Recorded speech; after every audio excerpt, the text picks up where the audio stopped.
And just like that, 2 weeks has gone by, and we are back for another episode of Hobby Talk.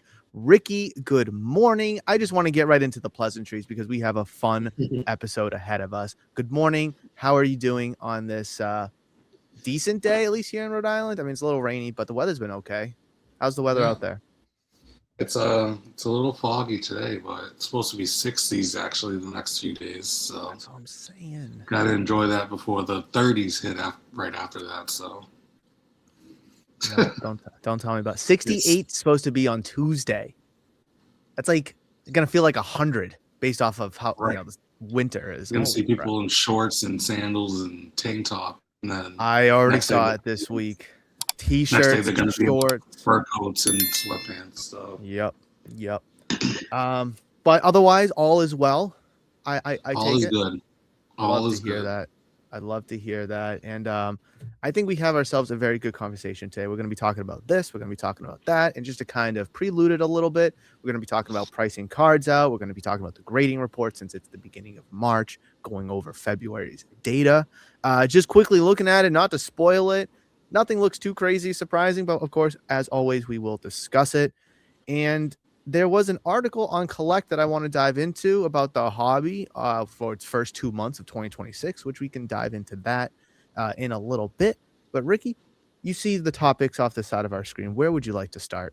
And the people at home can't see it, but we can see it. So you just kind of have to take the topics as they come. But where do you want to start today? Let's start with the grading report. The grading report, diving right into it. I like it. Share screen.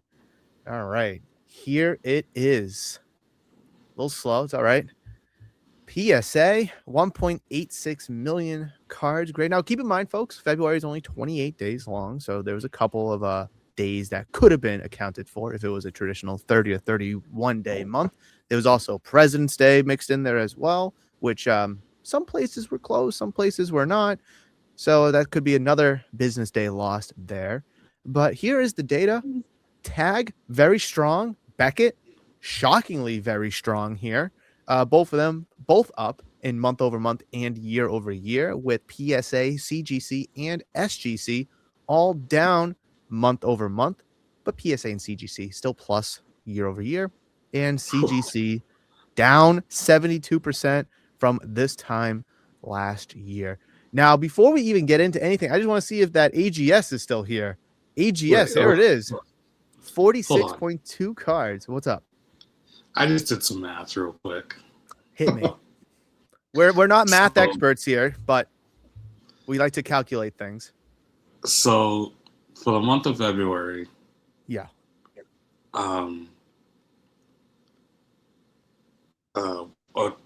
So doing just the business days, which were 19 business days in February, not including President's Day. Okay.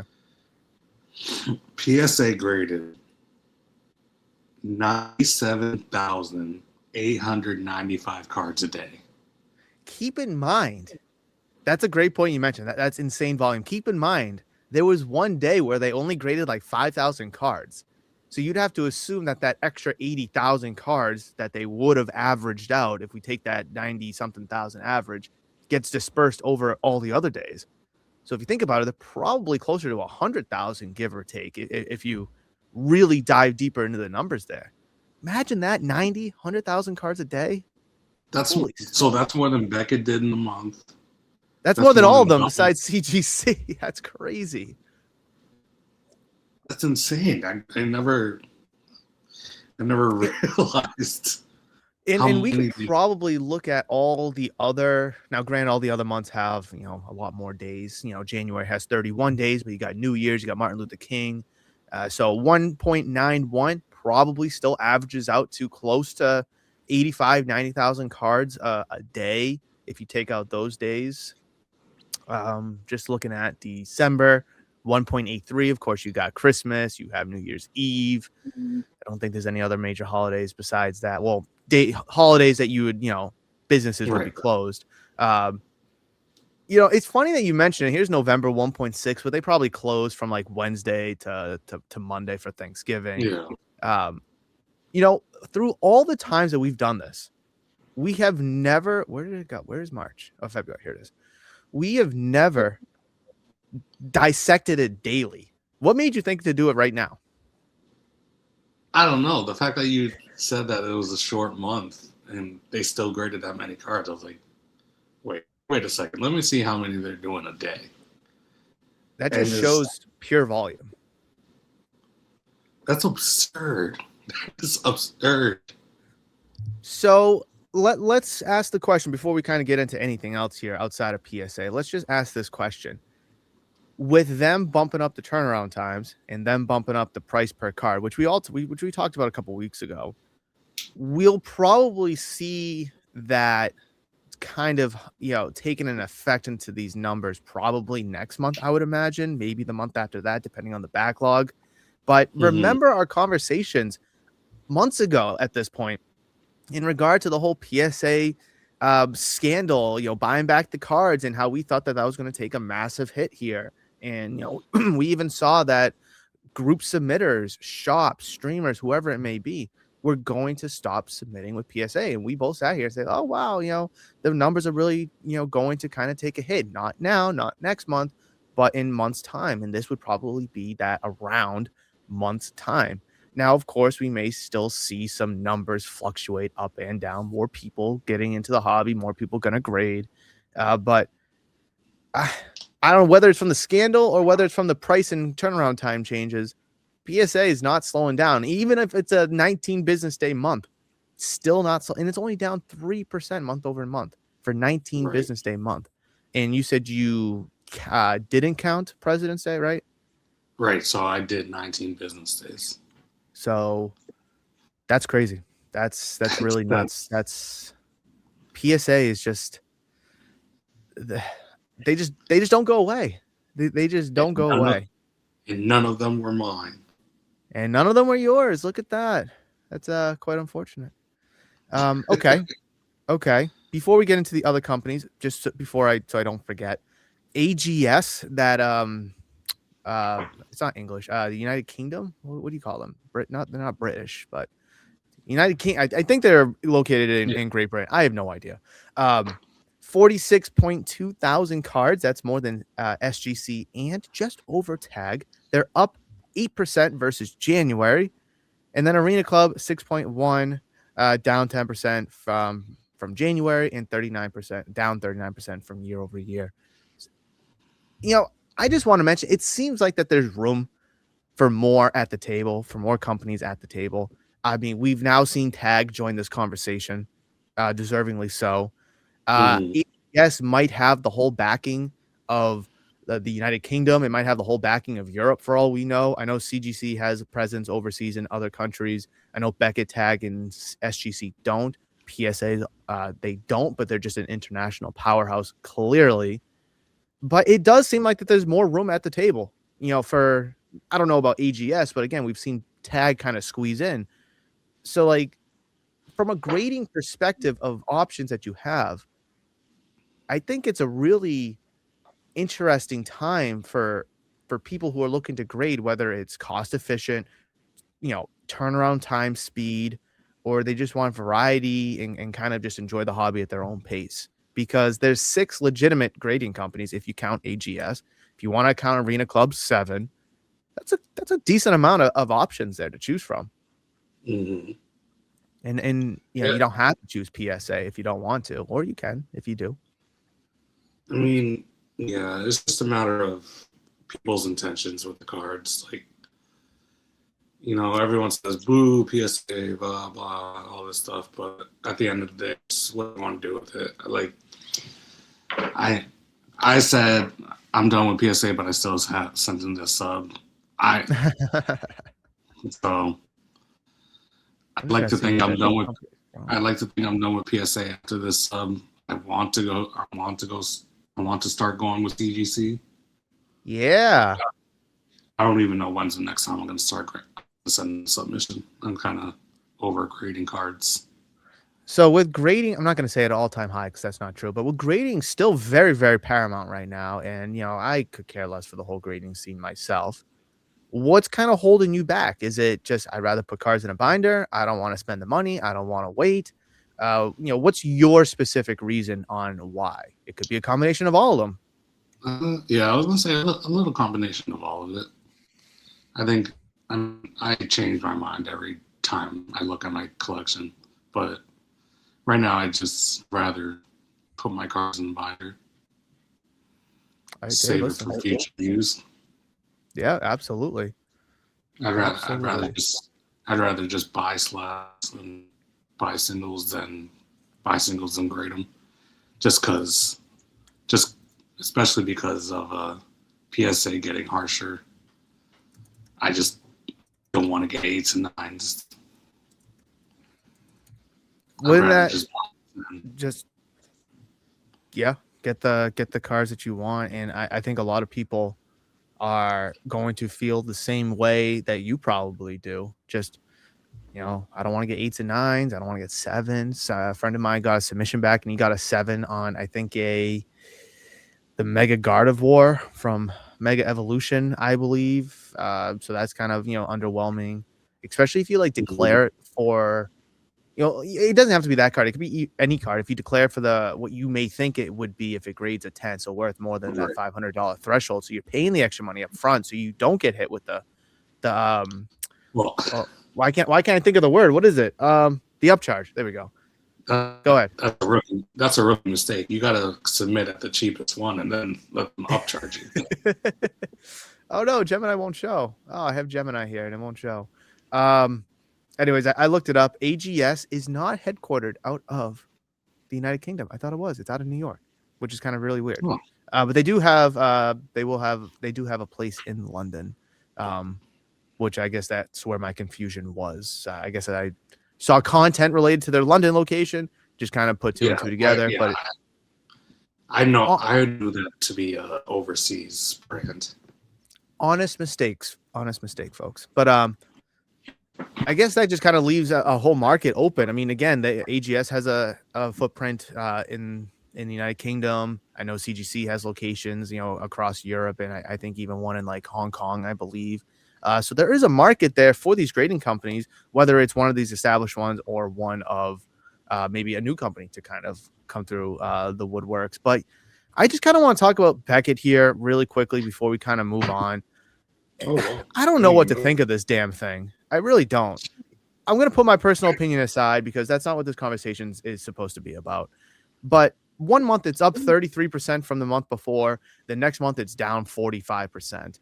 And they grade 88,000 cards and then they're grading 27,000 cards. I think that's a bunch of One Piece people trying for black labels. That's a good kind of conversation to kind of get into. The current hype or attention of a certain, it could be sport, it could be trading card game, that could have an impact on a grading company. Just like you said, One Piece with Beckett, those black labels sell for thousands and thousands and thousands of dollars, way more than obviously CGC or even PSA, even though PSA has the most resale value. But One Piece, even Pokemon black labels, I mean, they just sell for English, Japanese, doesn't matter, will sell for more than PSA 10s rather. So as we transition from Pokemon to One Piece, or as we did transition from that, I mean, I don't have the exact numbers in front of me here, but I do see January just kind of right here at the bottom, down 9% from the month prior. And then we look at, up 33% from January. I'd like to think that whether it's One Piece or Dragon Ball, which is kind of popular, whether it becomes Riftbound or Yu-Gi-Oh! Now with their Overframe, which is basically their alt art, full art cards, I do think that we're going to see an even more uptick in grading. I don't know about with PSA because of the whole price point and turnaround time, but of course they're going to be a huge player in that as well. You could expect them to maintain around just under 2 million cards, regardless what's in or not. But I think there could be a space for CGC, Beckett, and even Tag to kind of take advantage of these upswings in these trading card game popularities. Again, whether it's Pokemon, One Piece, Dragon Ball, Riftbound, Yu-Gi-Oh! I mean, you name it. People love those companies for their own respective reasons. Do you think that Tag, at any point within the next couple of months, can be consistently ahead of Beckett? based on just current data, based on previous data. Obviously, the market, status of it being very TCG heavy, because it looks like it's pretty prominent above. Well, I can't say it's above SGC because every month's going to be different, but that's 2025. December, right on par. Here they are in November, more. October, man, how long have they been in the chat for? Holy crap! I feel like they just got in the chat like a month ago. Holy crap! So they've been kind of back and forth with SGC rather. But what are your thoughts on them kind of possibly becoming the third company? I think it's going to take a while to become the third company. They just kind of solidified themselves into the top 5. I don't even think they're necessarily 4 yet, just because they've had a couple months ahead of SGC. I think SGC is still a more well-known name. I mean, at least in sports, you know how I feel about TCG and SGC, but people grade sports cards with tag. Like, obviously you can grade anything with anything, but I mean, I think of tag, I think of TCG, just like you think of probably CGC with TCG, and you think of sports with SGC, right? People grade sports cards with tag. So is that like frowned upon, or is that like encouraged? I don't know. Can't say I've seen too much of that. If there is, I'm sure people have. Yeah. Very interesting. Very, very interesting. Yeah, I think they're still fighting for 4. I don't think they're going to be top 3 anytime soon. Here's a note on the side here. CGC added 41,000 authentic cards to its population report in February, primarily tied to its Fanatics partnership. I didn't know about this. These volumes are included in the total above and were not reflected in prior grading reporting, as they only recently began appearing on the pop report. And you factor in an additional 41,000 authentic cards, and they're still down 1% from last month. I didn't know that they had a partnership with Fanatics. Did you know anything about that? No? I have no idea. Interesting. All right. Anything? What's that? CGC? CGC added 41,000, blah, blah, blah, blah, blah, primarily tied to its Fanatics partnership. Why that? I don't know. Maybe PSA, wanted nothing to do with the Fanatics. Maybe Fanatics was able to get a better value with CGC. Why not Beckett? Why not SGC? Like, I mean, I guess Beckett and CGC. Go ahead. Sorry. Authenticating sports cards? Well, I know if you grade an in-person auto or even a card with an auto, it's going to get authenticated with JSA. So, like, because it'll say like CGC and JSA. I mean, does Fanatics own JSA? Let's find out. Does Fanatics own JSA? Probably. No, Fanatics does not own James Spence authentication. In March 2024, I'll just share the screen so you guys can see it. In March of 2024, the Certified Collectibles Group, CGC, which handles grading for comics, blah, blah, blah, announced a definitive agreement to acquire JSA. While JSA acts as an official authenticator for various events and partners, it operates independently of the Fanatics brand. Interesting. Something to look into in the future for sure, because that is a very interesting tidbit that neither of us knew. Anything else about the grading report that we'd like to look at? That note, there were 19 business days. Look at that. I already even told you right here. Bang. Yeah, that's anything crazy. Else? Oh, actually, let's see. Sports up 5%, but down 8% from last year. TCG and non-sport minus 6%, plus 61 from last year. What was Becca doing for sports? Wow, very little for sports. And tag 4,000 cards. So yeah, I guess you can, but SGC definitely all the One Piece bros. Yep. And SGC still sticking to sports primarily. There's that. And then you can just see TCG just dominating right now for PSA. TCG dominating for CGC and Beckett even, and Tag. Basically dominating for everybody besides SGC, that being TCG. Good. Acronyms. Good. As it should be. Baseball was the top graded sport behind basketball and football. And Like to see Beckett, that. nope. CGC is grading more sports cards than SGC and Beckett, probably combined, to be honest. So I know you're not a big CGC and sports fan, Ricky, but a lot of people are starting to hit that trend. I'm gonna think that it has something to do with turnaround time and price point. I really do. Listen, but I'm still stuck on those green ugly labels in the sports cards. That's why I don't like it. That's fair. And listen, I didn't like the green labels either. I totally don't blame you. Maybe once I get a sports card in one of those new black labels, I change my mind. But I'll send you one. Thank you.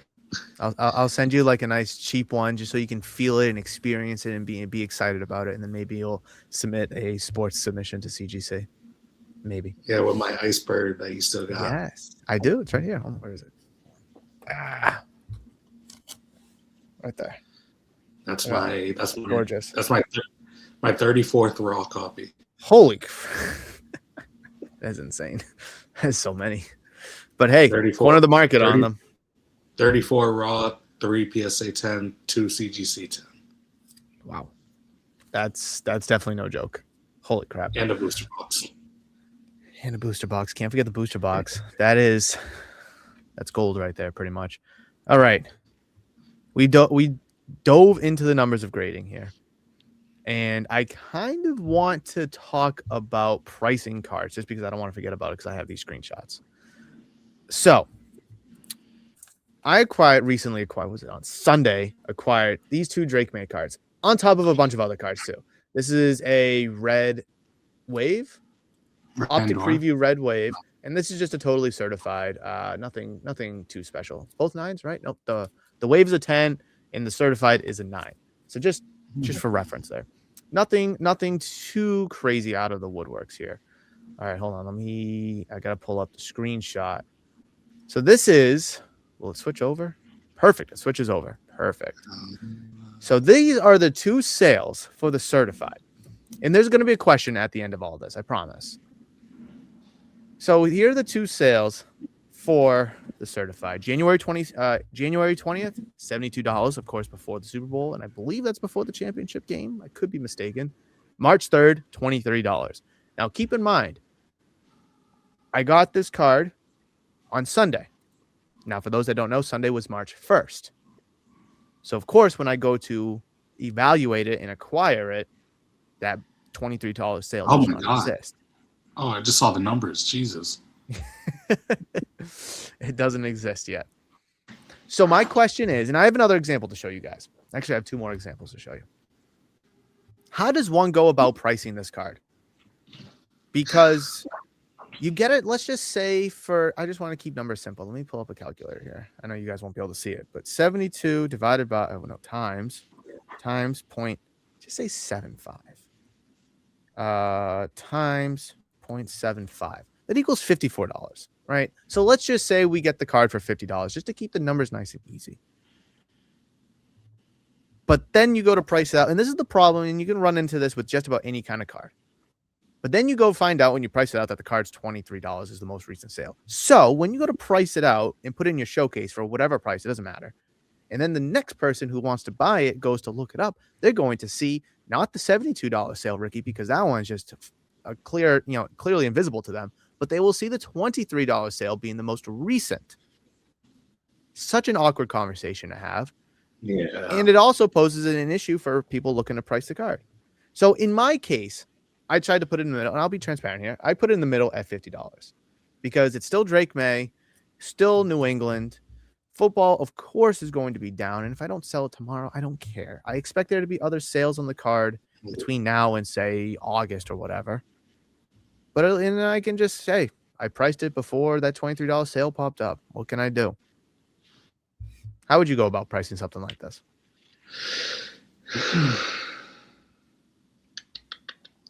I mean,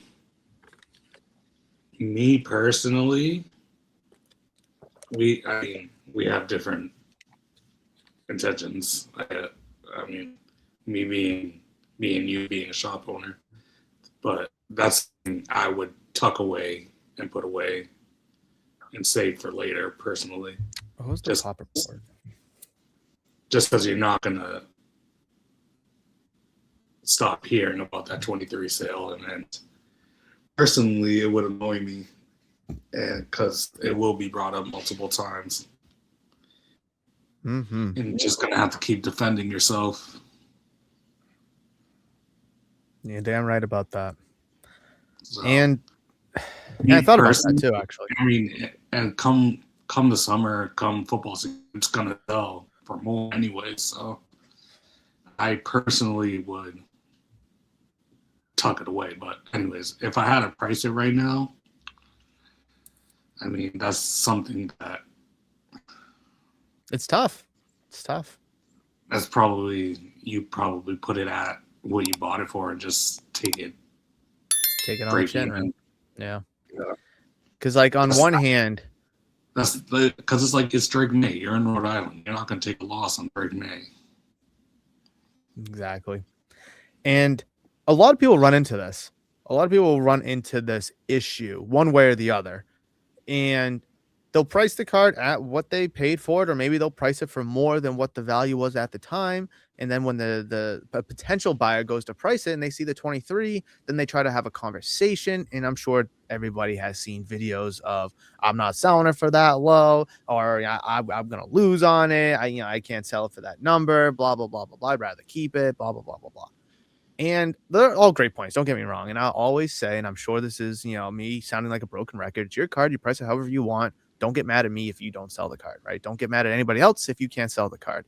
And for me, sure, if it sells, great. If it sells for $50, I can at least sit here and say I'm on record for being transparent about the process that I went through in order to get the card. So I'm not trying to cover up the $23 sale, and I'm not trying to screw the next person over. I'm clearly not. I'm on record for saying, here are the two sales. Here's my mindset. Here's probably what I got the card for. But there's a lot of people out there that will try to cover up that low sale. I mean, I see it all the time here at the shop, and I'm sure you've seen it too, whether it's dealing with vendors or anyone else trying to sell cards. Is, oh, the last one did 72, the last one did 85, and the one before that did 68. I think it's about a $75 card, if you would kind of average it. All right, buddy. Well, what about this $38 sale, from last week? I mean, you kind of skipped over that one, right? Yeah. You see it all the time even on story sales on Instagram. People are like, "Oh, there was a sale for $100. Take mine for 90." Yeah, there was a sale for $100, but all the other ones did 70. Like, that's not a good deal. You're ignoring all the other comps. Like you're not like everyone could see all the data. You're not hiding anything. All this data is public knowledge. And that's why, like, unless I truly can't find a card when I look it up on Alt or 130 Point or eBay, or if it's Pokemon, TCG, price charting, whatever it may be, if I can't find it, then I'll ask you to show me the numbers.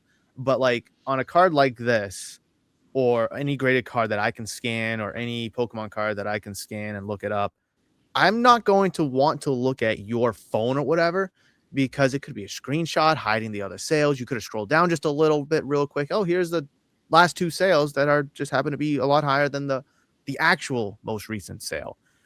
Just people will try, whether it's deliberate or not, more often than not, it is deliberate, to try to get an upper hand on people. And of course, that's just bad hobby practice. That's just bad business. And it puts a sour taste in our mouth when we come to realize, oh, wow, it actually goes for $23 and not the 72 that I once thought. Now, listen, I'm not going to sit here and cry about it. That's not what I'm trying to do. I'm just trying to bring education and awareness to the situation. But this situation runs up a lot of time for people. And if you're looking to buy a card off somebody who finds himself in this situation, say you come across this card here for $50, again, kind of in the middle, and there's 72 and $23, if you don't feel comfortable paying $50 on the card, then just walk away. There's no problem. If you want to ask the vendor, what could they do, considering the two sales are kind of, yards apart, pun intended, because it's a football card. And if they can't do a number that you feel comfortable with, then just move on. There's no need to create drama or get all up in arms about it that we see all the time on Oh, I videos. gotta make money on it. How am I gonna make money on it if you I take a hate look? If that. you don't take a loss on it? I hate that. There was a guy. There's two guys here. Quick story. Two guys. First guy came up. He was like, "Hey man, can I go through this box of Pokemon graded cards, scan them, and just make you an offer on them?" Go ahead, sure, whatever, I don't care. And scans them. Let's just say $50 card. He would offer me 25. $50 card. He would offer me 20. $20 card. He would offer me like 5. And every single card I see, I repriced myself probably the night or the night or two before, so I know that they're fairly accurate within 48 hours. And I see all of them, and I'm just like, nope, nope, nope, nope. I literally said no to every single one. There was probably about 25 cards. He was like, "Oh, really? I got to be, I do whatnot. I got to be able to make money." I told the kid, I'm like, "Listen, you could go buy these cards and go flush them down the toilet for all I care. I mean, I'm not going to bend over so you can make money on the card. I'm not going to take $5 for a card that I have for 30 that just sold for 27. Just not going to do that." So a half hour later, whatever, unbeknownst to my knowledge, his brother comes up doing the same thing, but with sports cards, because I had some sports cards in my case. It was actually sports and Pokemon. He's like, "Hey, man, can I scan some of these cards and make you an offer?" Sure, go ahead, whatever. Boop, boop, boop, boop, boop, boop, boop. Gave me a lot better numbers. I'm like, yeah, I just can't on that stuff, because it was still a very low percentage. Fast forward to, probably a month later, I was at the Foxwood show now. Oh, no, I'm sorry. That was the Foxwood show. I was at Mohegan now. Third guy, completely unrelated to anything, comes up. "Can I scan your card?" Blah, blah, blah. I'm sure. Go ahead, whatever. Takes my tags, gives me 89%. It was like $750 sticker. He offered me $650. I'm like, wow, that is a fantastic offer. I appreciate the fairness. He looked up 4 cards and then looked up the rest of them, because he's like, all 4 of these are spot on. So I'm just going to assume that the rest are. I'm like, thank you. I appreciate that respect. And we made a deal. It was probably one of the quickest deals. I mean, granted, $650 is a lot of money for some and may not be for some others. The quickest $650 deal I've ever done in my life, because people give you respect. They're honest with you, and they understand pricing and how it actually works. And, they're not looking to completely rip you off at 50%. They're willing to give you 80, 85, 90, or somewhere in the middle, or a little bit over. And they're willing to go make that 10, 15%. So pricing. Oh, I want to show you 2 other examples. Stand by. Here we go. Is this the second one? Yes, this is. Okay, so this is the Red Wave now. So March 1st, I priced it out. I have it tagged for $265. Last one's $275. That if everybody wants to play the last one game, I should have it at $275. You could factor in shipping and taxes and all that. I could probably have it for more. But because I understand proper business ethics and proper business practice, not to toot my own horn, I understand that there's a $195 sale. I understand there's a $208 sale, and there's a $240 sale, all after the Super Bowl. A Super Bowl loss, might I add. But through all that, there's still a $275 sale after all that, and more recent. So it goes both ways. So, like, you could arguably say that's a $275 card. But if you were to go buy the card, oh, but the one before that did $195 and $208. Right. You can't win. You just can't win when it comes to dealing with certain people. And I just want to bring awareness to that. It's the inconsistency that pisses me off. Have the same energy that you buy with that. Have the same energy when you know that one. You know what I'm trying to say. Yeah. Just be consistent. Because, like you said, when they buy it, they're going to be like, oh, there was a $195, there was a $208. But when they sell it, they're going to be like, oh, lasted $275. Exactly. And, like, listen, I acknowledge, again, transparency here. I'm on record. I acknowledge the 2 low sales, the 240 in the middle, the 275 at a high. I acknowledge those. However, I'm still going to kind of stand on the pedestal of, hey, we're in New England. Hey, it's Drake May. Hey, it's football. I mean, it's not football season, so it's down. However, nice red on red color match. It's a 10. I mean, that card, I mean, I don't know what it did in the CTA. in the level 1 CTA. Thank you for adding that. Thank you. Look at that. Now available. Actually, it's been available. Clean. But at the bottom of those 4 sales, you see view all, and I didn't include a screenshot of it, but all the sales leading up to the Super Bowl, and I think maybe even just a couple days after, well into the 300s. So if anybody who has their head screwed on straight just does a little bit of extensive research, they'll find out that in season, this card is over $300. So even if you have to buy it at $265, which is still $10 less than the last sale, you're still probably going to get a deal on it if you wait till August and September. But it shouldn't take a rocket scientist, Ricky, to be doing this extensive research. But it does. I don't understand. I don't understand. All right. Everyone's trying to make a buck. What's that? Everyone's just trying to make a buck. And that's it. And I think with the, we saw a bunch of people scalping products, trying to sell them for $5 extra a box. Then that kind of phased out. And you see it a lot with Pokemon, not really with sports anymore. You still do, but not as much. Now everyone's shifting, well, it has shifted to the repack thing. So now everyone's trying to, and we've talked about that plenty of times. They're just trying to buy stuff for the whatnot to sell the end consumer, blah, blah, blah, blah, blah. It's just like, unless it's like cheap dollar cards, value box cards, you a lot of people just aren't collecting cards. Like, I hope, and I think, I don't know, whoever ends up buying this card here is just a avid Drake May fan. Red on red, gorgeous. It's a 10 out of season, nice little buy, stash away. Hope that they're going to be in the Super Bowl, make some noise again. You hope, because that's what the Super Bowl loser is hoping for, right? To be back so they can win.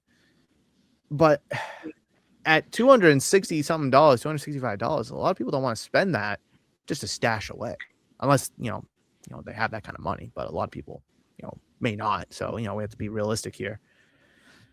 I just wish people would go back to just collecting, and people have. Don't get me wrong. I'm not trying to say people aren't collecting cards, but just collecting cards.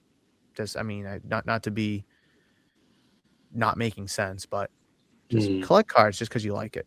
If it's a price that's affordable and it makes sense to you, you don't have to twist anybody's arm or bend anybody's arm. Just buy the damn thing. That's it.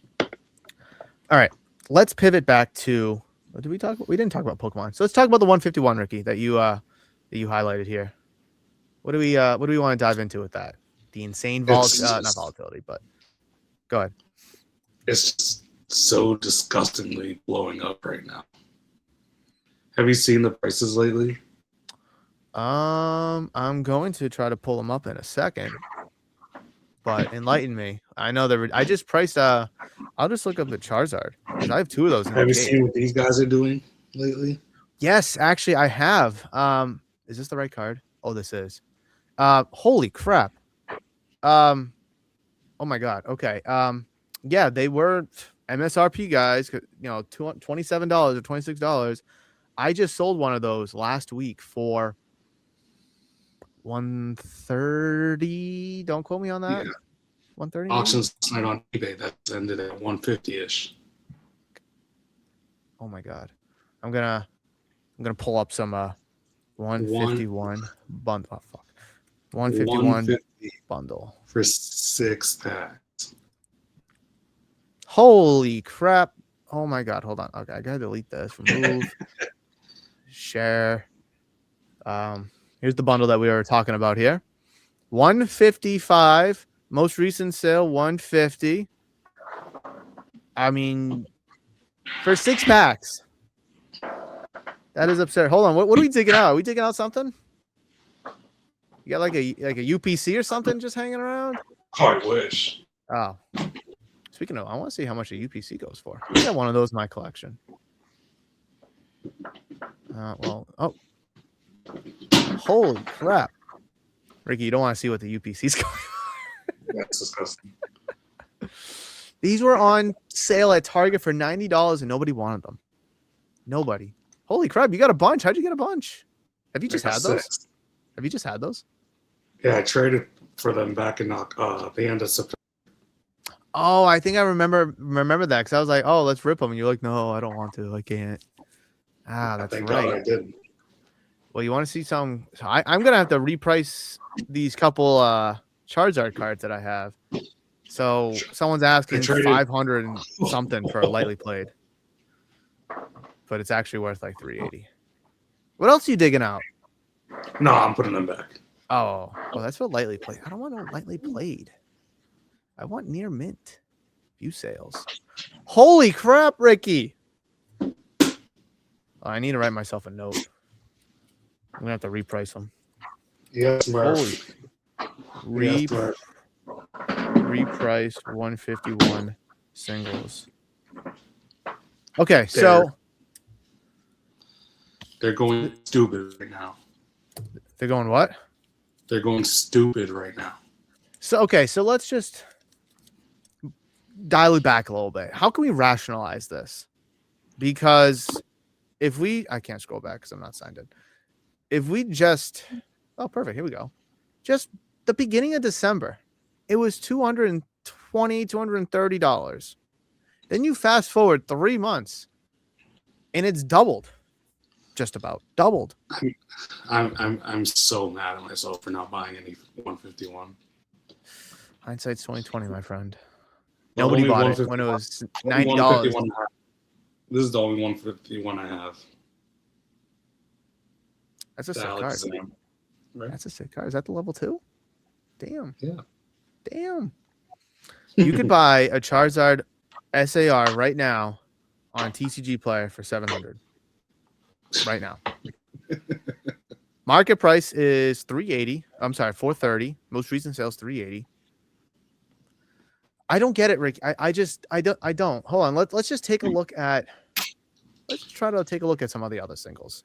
Can we rationalize this in any way? I just sold a Blastoise the other day for $120. I feel disgusted now. Yeah, I'm so mad. I sold the PSA 10 like 2 months ago for $250. The Venusaur is almost $150. The Zapdos is $130. The Squirtle. Oh, I have the Squirtle right here. Oh no, that's the other Squirtle. For $120, $115, $78, or almost $80 for the Alakazam. All the cards are going through the roof. All of them. Mm-hmm. My God. I don't even want to know what the promos are going for, but I kind of do at the same time. Okay, so this is the metal card. So that's about $21. Am I gonna be able to find the promos? I'm not gonna be able to find the promos. I was gonna say they gotta be. Mew EX. Let's see. This one. That's not it. Mew EX 53. That's what it is. $73. And then what is it? Mewtwo. I don't know what the card number is. 52, I would imagine. That's a gorgeous card. That's lightly played. I don't want no lightly played, Ricky. I want near mint. Near mint, please. Few sales. Nah, it's still $40. Sealed though, $54 if it's sealed.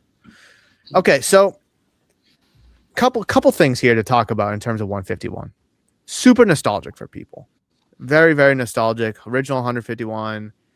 People grew up with the stuff, cartoons, or even the original cards from like base set and all, the early expansion sets. So there's a lot of emotional, sentimental connection there. Okay, we acknowledge that. The set's 3 years old. Well, actually, it released in September 23, so call it 2.5 years old.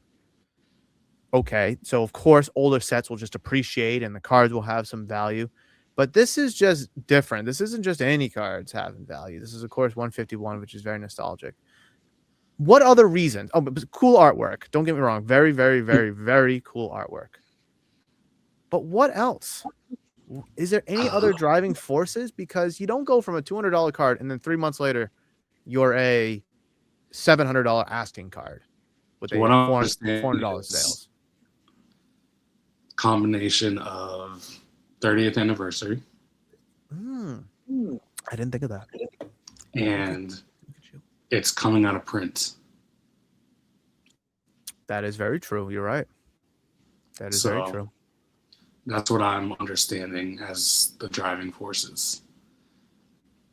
Could we see this? I'm sorry, finish your thought. No, you're good. It's just, so I don't know if it's just like straight up from here, or it's like hype right now and it's dive down, or so I'm trying to figure out how to play these booster bundles. I think it'll always ebb and flow. It'll always go a little up, a little down, 5%, 10%. Well, I mean, 10% at 6,900 is, 11,000, almost 12,000. 10% is a lot. So, as you get higher, you'll probably see less of that, 10% kind of, ebb and flow. It might be closer to 5. It might be even 2% for all we know. But there will be some level of up and down, I think, just forever.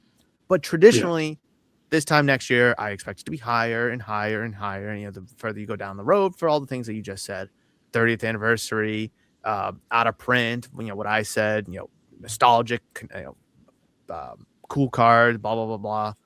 But it's insane to me because almost every set actually pretty much every set will go up over time. It just takes time. 5 years ago, we're talking about Fusion Strike and Evolving Skies. They were not Evolving Skies, but Fusion Strike, Chilling Reign. They kind of were crappy sets. Now you can't find them anywhere, and their booster boxes are well over $1,000 when you could probably easily find them for under $100. So it will go up over time. That's just a fact. But this set in particular is just going bonkers. It's breaking almost all the rules of market appreciation. Because going from 200 to 400 in 3 months is 200%, which is insane. Or 100% rather, sorry. And no set has done that. No set is doing that. No set, I don't want to say will, because I think 30th anniversary, few years later could do that. Sure. In your situation with the booster bundles, Ricky, you just have to hold on to them, man. I mean, it makes no sense to rip them. 0 cents to rip anything. No, but anything 151 for anybody that has it. It has the same cards in them that they did at $5 when I got them. I'm not. You could pay $400 where market price is $550 for this 151 ETB, and even if you pull the best card in the whole damn set, it's still going to be worth less than sealed. I'm sorry, it's going to be worth more sealed than if you even pull the Charizard out of it. Now, of course, there's, but I could pull 2 Charizards. I could pull multiple SARs, blah, blah, blah, blah, blah. Okay. Yeah, you could grade it. Just buy the damn card and grade it a 10 at that point. But unlike sports, and I don't know about other TCGs, but sealed Pokemon, again, appreciates, and it's probably the best appreciative asset in the trading card hobby. Just a fact. So I do think that there is an elevated value in that fact that Pokemon just appreciates more than anything. Plus you mix in the nostalgia, plus you mix in the emotion, plus you mix in how cool the cards are, plus you mix in the out of print, plus you mix in the 30th anniversary. Just boom, boom, and then boom, you get this. And that's kind of where I think we're at. Yeah, it's insane. I've been keeping an eye on it, and it's just I can't believe how astronomical this stuff is. And I'm just going to kind of say this, not to toot my own horn because I'm not. I priced that Charizard at $300 because that was in good faith at the time, Ricky, at the time. And this is why I always tell people to go to local card shops. Doesn't have to be mine. It can be anywhere. Go to card shows because you might find cards undervalued, underpriced because they haven't been checked. Maybe they haven't been checked in a week. Maybe they haven't been checked in 6 months. Who knows? Sure, there's going to be some cards or boxes that are probably over market or more than what you want to pay for. Admittedly, I know, but you're going to find good deals in the same breath as well. You just got to look. You just got to look for them. If good deals were everywhere, there'd be no good deals to be found because they'd all be gone. But holy crap. This is nuts. I'm so happy you brought this up. This is crazy. Do you have any tucked away anywhere? So I just put I did. You can't really see it from here, but you can see those white boxes in the background. And then right there, you can see a shelf. Next to that shelf off screen is my collection. And in there, I had a bunch of ETBs and some UPCs. So what I did was I moved the ETBs and the UPCs to my safe, keep them nice tucked away because they don't have the acrylic or anything like my booster boxes do. So I don't mind leaving the booster boxes out. So there's one ETB and then there's one UPC. Yeah, so that's very, very fun. So, okay, let me ask you this question. And that's all I have, actually. That's really all I have. I think I might have That's all you need. that's all I need. That's really all I need, honestly. Let me ask this question. Could we see this kind of boom, I'm going to call it, with other sets, specifically maybe recent sets. I'm not talking about like Evolving Skies or Celebrations or 25th, because those are just kind of older products at this point. Like recent stuff, like Prismatic Evolutions, maybe. I think we'll kind of see this with 30th anniversary down the road, but that's really not out yet, so it's hard to kind of say. The Mega Charizard UPC, maybe. Will we see this kind of explosion again within the near future? I still got that box in the original box that you put it in. I still haven't touched that yet. I wouldn't. I wouldn't. Not because it's worth an insane amount of money, but it's Charizard. I mean, look at it. It's almost $200, and people were complaining about GameStop charging $200. Now, at the time, that was ridiculous. That's the thing, though. Like at the time, yeah, it's ridiculous, but like it's gonna reach it eventually. That's the thing. So I'm not going to give GameStop credit for having a 500 IQ play here. Oh, let's just tag them for 200 because eventually they'll be $200, and then we'll look like we're offering the stuff at a good deal. I'm not going to give them that credit because that was definitely not their strategy. If that was their strategy, they would have left it in the back. Yeah, right. But Charizard, sealed product, tons of packs in there, collectability. The contents within the UPC are pretty good, I think. I mean, there's so much there for it. Now we can play the card. Hey, it's a little bit older. We're like 4, maybe 5 months from the release day. So like there's a lot more meat on that bone than there once was when it first came out. Even though it was probably north of $200 when it first came out, then it tanked all the way down because it was everywhere. And then it was selling for like 120, 130. Now you can't find them all of a sudden. And if you do, you better grab it because it just keeps going up. I mean, I forget what you paid, Ricky. It was like 140, maybe 130. I forget what you paid. It was 130 plus 10 shipping, so yeah, 140. So I mean, now you fast forward just a couple months later, looked like a pretty good deal just in a few months. And I think people need to. And I was trying to tell a guy last night, and this kind of goes to my point here in the chat: value in Pokemon. I guess I'll just kind of tie it into that real quickly. Is the guy walks in, he's looking for value. Do you have anything at MSRP? How many, what box can I get the most packs for the cheapest price? And then he kind of says that he's looking for investment. He's not looking to rip it. He's looking for it long term. I'm like, what? Okay, what? Very contradictory point, statements there, but whatever, whatever. I'm like, well, if you're looking for anything to appreciate and to kind of hang on to long term, even if you have to pay strong now or market now, or maybe even a little bit over now, you wait 3 months, you wait 6 months, you wait a year. You're gonna forget about the price that you paid for, and you're just gonna see how high it is. Not to interrupt, but that's why I pay strong for stuff that I want. Like I don't mind paying 100%. Like that's like I don't know. And I tell people that all the time. Like if you want it, regardless what it is, sport, single, sealed, Pokemon, One Piece, TCG, ABC, whatever, it doesn't matter. If you like it, and you have zero intention of moving on from it, at least anytime soon, why not pay strong? Why not pay 100% if you have to? Of course you don't want to get screwed over. You don't want to be paying like 300%. Of course, I get that. But what's wrong with paying market, retail, strong on something if you really want it? No intentions of doing anything with it. Because if that's kind of your plan, then you already have an idea of how the market works. You're not going to just wake up one day, if you're brand new to Pokemon, I'm going to keep stuff sealed. Like, you're probably going to open some packs. You're probably going to go to some shows, make some deals, make a couple mistakes. That's what I did. I back when I started, I got 7 Silver Tempest CTBs in one transaction that I wish I kept. I got them for like $30 trade value back in December 2024. I bet you. Fast forward, you probably wish you kept it sealed. See, I didn't pull shit from them. Excuse my language, but if I had known then what I know now, I would have kept them sealed. But like, at least you had fun. The chance was there. Exactly. You learned. Like, there's so much there more than like, because if everybody keeps everything sealed, then the market wouldn't be as high as it is, for a given product, down the road.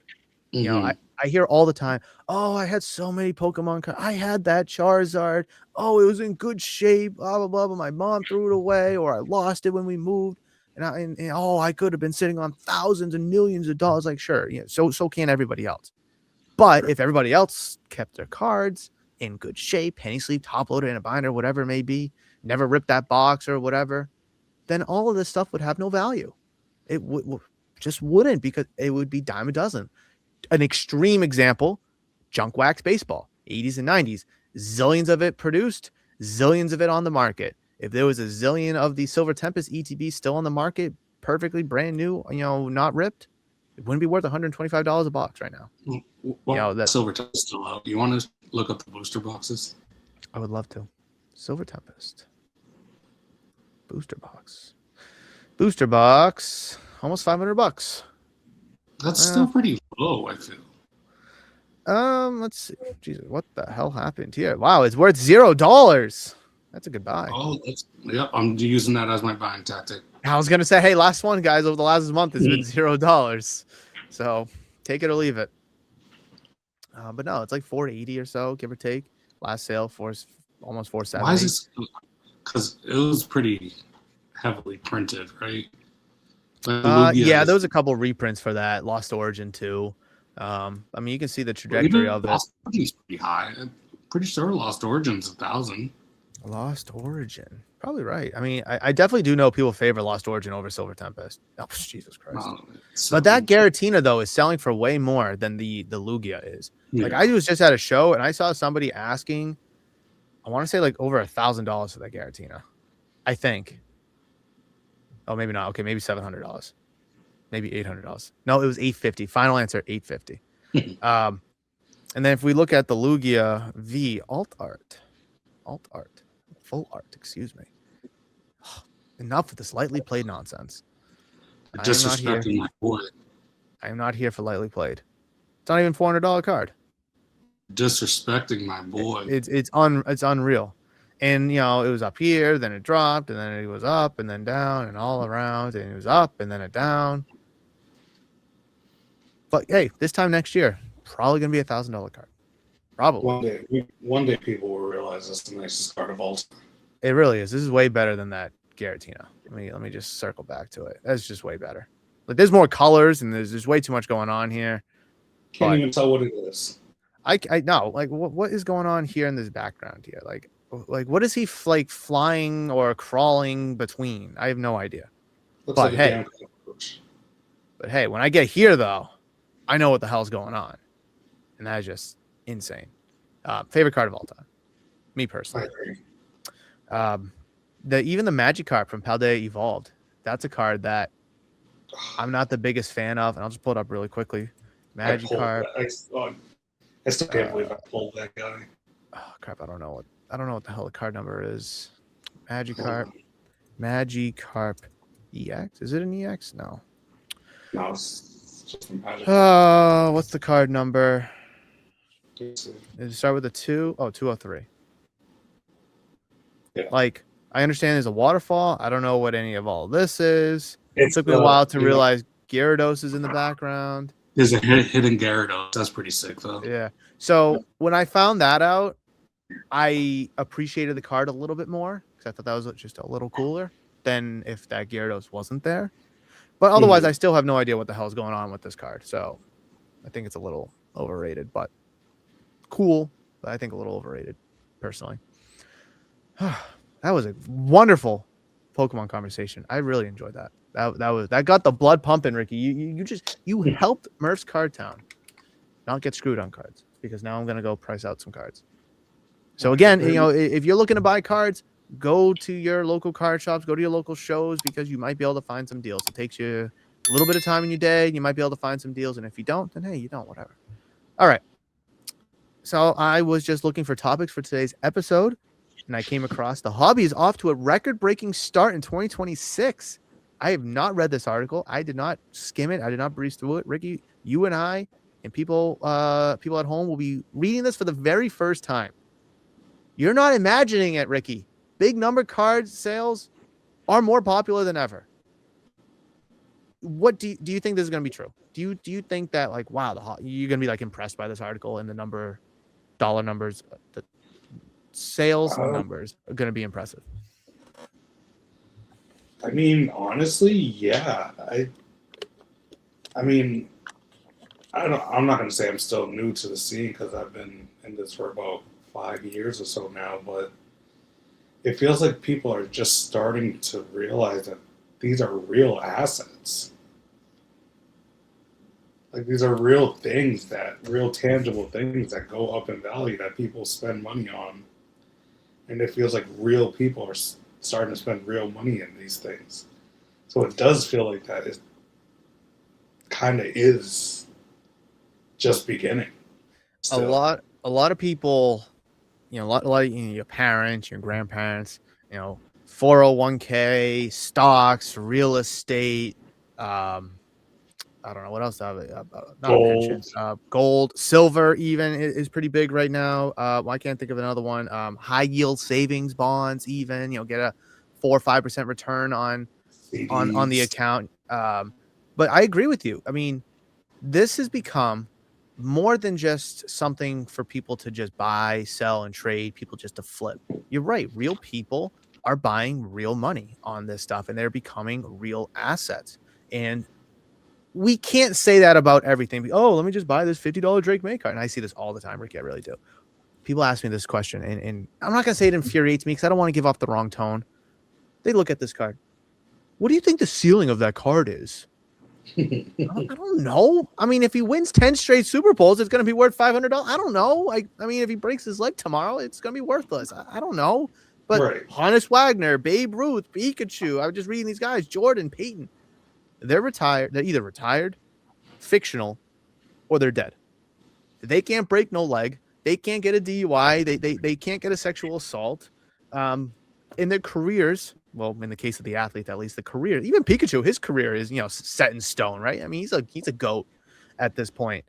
Nice. So it's not just everything, and I like to think people could understand that. You got to pay up to play ball. You have to. The little $20 Pikachu card is not going to be worth thousands, hundreds, thousands, and millions of dollars in a year or two. It might be worth 40. You'll double. That's great. Double. You doubled your money. That's awesome. You double your money on anything over 12 months. But we have to keep it realistic. All right, let's get into the article.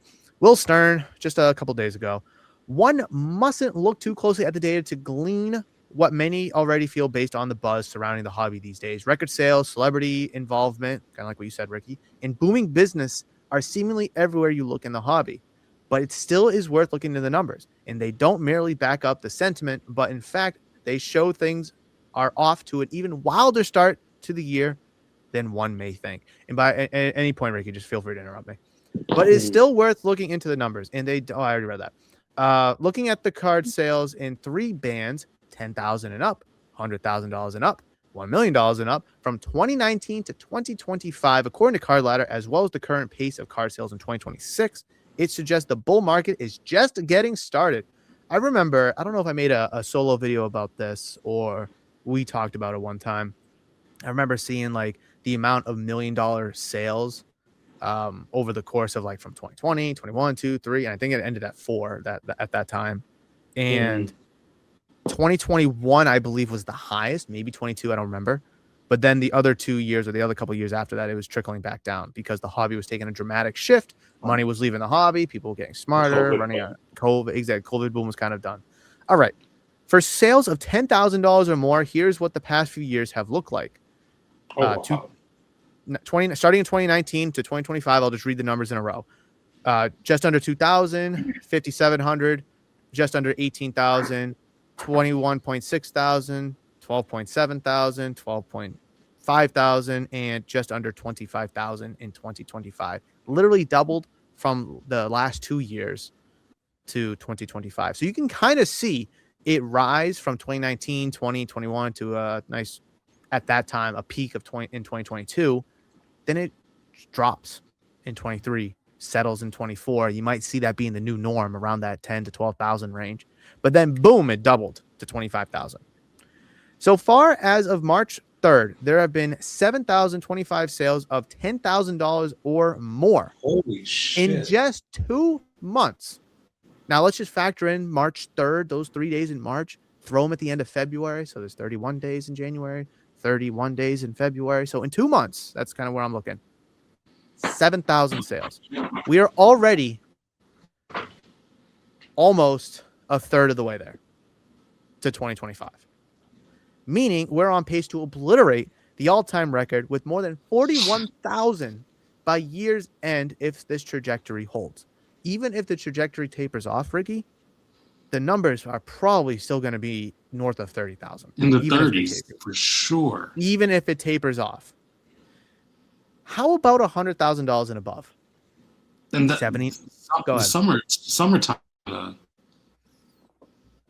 summertime is usually when it's crazier. Like, this is usually the slow season. You get a lot of that football speculation. You'll get that playoff basketball, those big time performance, like whether it's like a Luka or Tatum, LeBron, Anthony Edwards. I mean, Kate Cunningham is exploding this year. He might win MVP. Like, even baseball, that's when people get hot. That's when You'll see those Ohtani sales, your Judges sales, maybe your Trout sales, even though he's kind of fallen off. You'll probably see some WBC sales of players who have big time performances there. And then, obviously you mix in the start of football season, baseball World Series. And then, you'll get holiday bonuses come November, December. So people have a little bit of more expendable income. But yeah, I mean, tons and tons of $10,000 plus sales.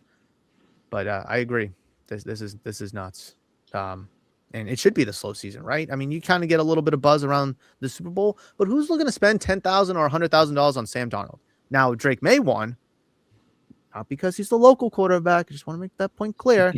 You would have saw a lot more of those $10,000, $100,000 sales, just without a doubt. It could have been it could have been whether it was Mahomes that won again, it could have been Hurts that won again, it could have been, let's say Bo Nix even won. Let's say he was healthy. Let's just say he was healthy and was able to win. His sales would have gone up through the roof. So there's a lot of variables there, but yeah, no, it's crazy numbers right now. So $100,000 sales starting in 2019. And again, I'll read off the numbers going to 2025. 79, 204, 978, just over 1,000 with 1,037 in 2022. That was the peak at that time, similar to in 2022 with the $10,000 sales. So a little bit of correlation there. 530, 525 in 2024, and then only 911 in 2025. So did not pass 2022. Granted, $100,000 is obviously a lot of money and a lot more money than $10,000, but still fell short of what $10,000 was in 2025 by obliterating the two previous years. But what we can say about 23 and 24 for the $100,000, just like the 10,000, virtually similar, virtually spot on, virtually the same thing. So we did see a taper off, cut in half, and a stabilization in 24. But then, of course, we saw a spike in 2025. Is that all safe to say? Would you agree? Yeah. The 233 sales we have seen to cross the six-figure threshold as of the 62nd day of 2026, again, 2 months, is a pace that would reach a record of 1,372 by year's end. Another record. I don't know if we get that far. I don't. That just seems a little bit more unobtainable just because of the sheer dollar amount compared to 10,000. I think a lot of people, if they really wanted to, could scrunch up $10,000 to go buy a card. It's very hard to do at $100,000 for your average person. So I don't know. I don't see like $100,000 cards being made either. I also feel like they don't pop up every once in a while, like all too often. I mean, I'm not staring at the market every day, so there could be, an active one right now, but I don't know. I don't feel like anything, like it would have to be stuff that's already out. Mm-hmm. Like I don't see anything new. I mean, much anytime soon. One-of-one prisms of like Shadur, Genty maybe, or Cooper Flags maybe, but just one. one little bit note here that I just kind of put two and two together is if a card sold for over 100,000 and a million, it'll still get counted in the $10,000 or more stats because it's $10,000 or Mm. more. So this 911 here in 2025 is still being factored into this 10,000, and so for the $1 million sales as well. So I'm not saying the numbers are skewed, but we're not purely looking at 10,000 to $99,000 sales, so to speak. But still impressive numbers nonetheless. But I agree with you though. Like, I mean, like Otani one of ones, even veteran one of ones, maybe. But and then to piggyback off your point, how many of these sales were cards that sold 2 or 3 times for over $100,000? Let's ask the question: how many of these cards were graded, cracked, and resubmitted? I mean, that's got to play a factor into it too. So, like, I mean, we talked about the Pikachu illustrator card last time, and how many times there's rumors about that card being cracked 2, 3, 4, 5 times before it became a 10. So I don't know. There's a lot more questions at the $100,000 threshold than there is clearly at the 10,000, and I'm curious to see what these numbers look like at $1 million because $1 million is a lot of money, and it's nothing to some people, but it's a lot to others.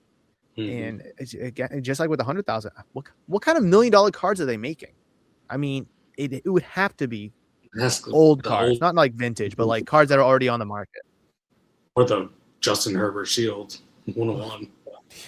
Yeah, what a downfall that is. I wonder what that's true. Didn't that resell a couple years ago for like a fraction? I forget. Sure. I feel like I saw that somewhere. All right. The 233 sales we have seen to cross the 6-figure threshold as of the 62nd day of 2026 is a pace that would reach, I already read this, 1,372 by the year's end, another record. I could see it getting close to last year's. I don't know about smashing the record. I don't. But hey, I hope that there's a follow-up article in 6 months from now, and then I hope there's another one closer to the end of the year, and then of course this time next year, so we can look at 2026 numbers in full. All right, now for the big guns, $1 million sales. Starting in 2019, we have 1, then we have 9, a huge jump to 43 and 41, so a massive market restabilization in just a couple years, and then a fall off, so a completely different. I don't want to say completely different, but a similar trend to all the other thresholds of 10,000, 100,000, but it falls off from 41 to 11 in 2023, then even further to 7 in 2024, and then back up to 29 in 2025. So again, it goes up, massive spike, stabilizes at that massive peak, and then it falls off, steadies at that fall off, and then it trends back up just last year. After a big bounce back year in 2025, 2026 is off to a blazing hot start, recording 7 already. That is on pace to clear 41 million plus dollar sales, $1 million plus sales, nearly matching the all-time high of 43 in 2021. And we haven't even hit the late summer yet when we see the biggest concentration of massive deals, similar to what you said just a few minutes ago. Yeah. What do you think about the $1 million threshold? Ridiculous. Yeah, I mean, it's absurd. Anything else? Nope, that was literally it. Like $1 million cards are out there. It just has to be rehashes of previous sales, whether it's like another 52 Mantle hitting the market or a T206 Wagner hitting the market.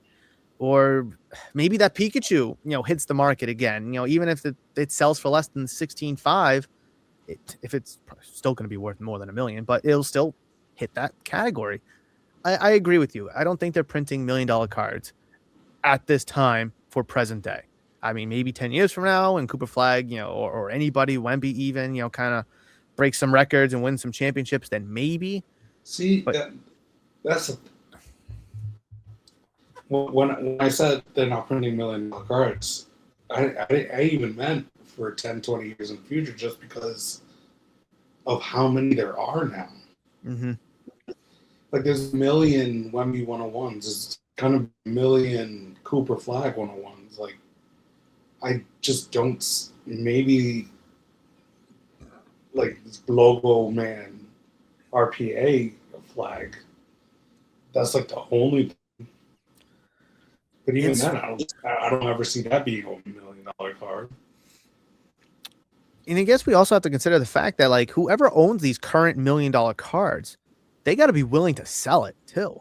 And a Right. lot of these purchases, at least recently, I feel like are people buying it with the intention of being a long-term hold. Therefore, they're not going to want to sell it just a year later, or in some cases, a few months later. They're going to want to hold it for maybe at least a couple of years, 5 years, 10 years, even. Who knows? Maybe they'll pass it on to their the kids or the grandkids or whatever. So like with more and more of these $1 million plus sales, I just feel like that's just more and more cards coming off of that market. I mean, we may see some cards from 21 and 22 pop up now that we're 4 or 5 years later from that. But those cards that were purchased, unless they were vintage cards, most of those cards from 21 and 22 are not worth $1 million today. I mean, because a lot of those cards that we saw back then were probably rookie cards of current guys with logo man, shields, one of ones, Beckett 9.5s, PSA 10s, or whatever it may be. I mean, again, besides your monster vintage cards, which I feel like once those are purchased, they're off the market for a very long time. Just that individual card with that individual serial number. Those aren't being flipped. No. And, maybe if someone, say, bought one in, say, 2019, let's say that one in 2019, I have no idea, but let's just say that was a mantle card that was like a 3.5 or whatever. You might see that hit the market today, now that we're 7 years later, but you're not going to see the one that was sold, let's say, last year or the year before or whenever. You're not going to see that come back up for a very long time. So I'm optimistic that, the pace is 41. It's going to be really tough to hit, I think. I think that's going to really fall short more than the $100,000. I think the 10,000 one, that'll get cleared easily just because of the price point is significantly less. But it's going to be really tough, I think, to get to 29 even. I don't know if it could pass 29. That's where I stand. Who knows? I mean, more celebrities and rich people get into it. We'll see. Do you think that it could pass last year's numbers?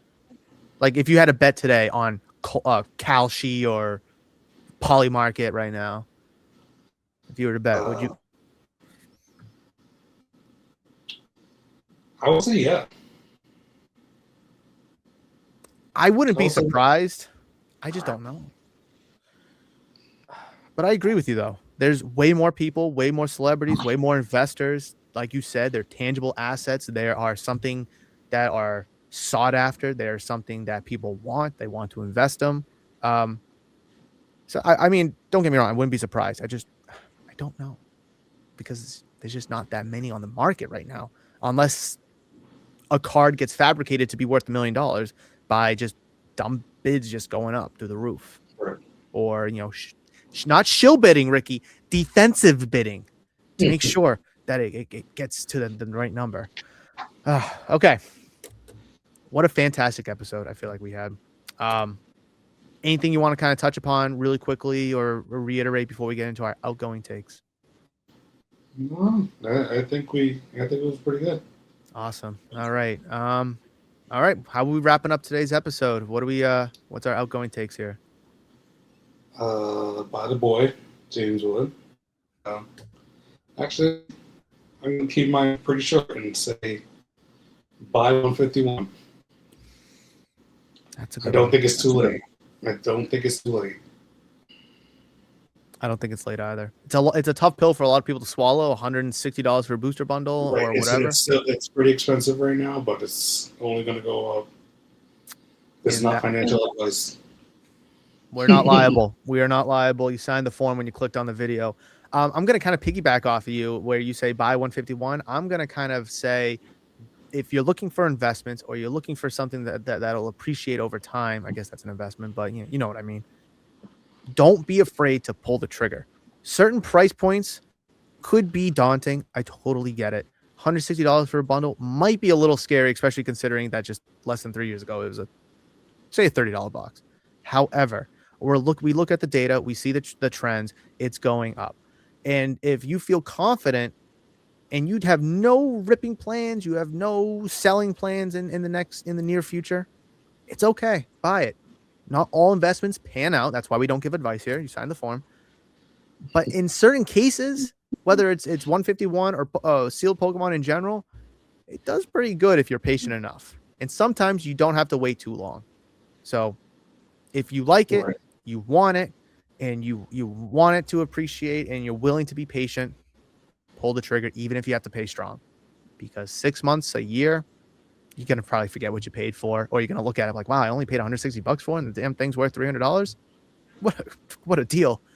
But that will wrap it up for today's episode. Ricky, I had so much fun today. We were firing on all cylinders today. But that will wrap it up. We will catch you back in 2 weeks, ladies and gentlemen. Please make sure you smash thumbs up button, comment down below, subscribe to the channel, check out the channel membership program. Ricky and I will see you in a couple of weeks, where we'll probably talk about the WBC a little bit. I don't know when that ends, but I don't think it ends in 2 weeks. But we'll talk to you there. We'll talk about football. We'll talk about Pokemon. We'll revisit this 151. Maybe the market is $200 for these damn bundles at that time, and the Charizard's worth $1,000. Who knows, Ricky?